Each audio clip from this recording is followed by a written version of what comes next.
What do we do the next time Israel is attacked from an outside force? What do we do at that point? That's the wrong question. No, that's not the wrong question, well, because we never get the condemnation of Hamas or Hezbollah. It's always after Israel responds to defending itself. No, it's not. The problem is that this conflict has lasted for years, and the United States has been largely passive. So the right question is not what do we do when things break down. The right question is what do we do to avoid a breakdown by being engaged seriously in the peace process. And for the last 8 years, we haven't been. And that's why we have the mess like we have right now in our hands. You can't blame what is happening in Israel right now on the Bush administration. Yes, you can. No, you can't. Well, look, Joe. Let's go back to 2000, Dr. Brzezinski. You and I both know Bill Clinton gave Arafat and the Palestinians everything they could have wanted. Such a stunningly superficial knowledge of what went on that it's almost embarrassing to listen to you. Oh, is it? If you were to look more closely at what happened in the Clinton Camp David discussions, you would know that what you have just said is absolutely wrong. There were all sorts of provisions and catches to the so-called proposal, and it wasn't rejected. The negotiations went on in Taba, and then there were elections in Israel, and Sharon came in, and everything got aborted.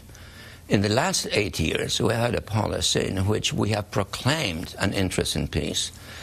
Condi Rice has traveled 16 times in 21 months to the region, proclaiming, you must do this, you must do that, but the United States never exerted itself.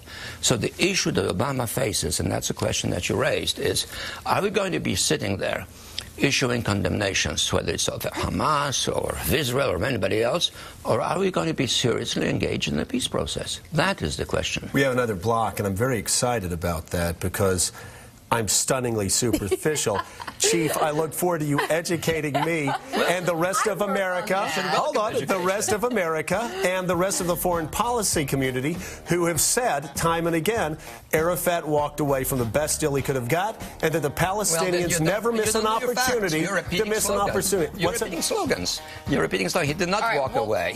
What he said was, I'm going to take the proposal to all of the Arab capitals and see how they react, because the proposals were controversial.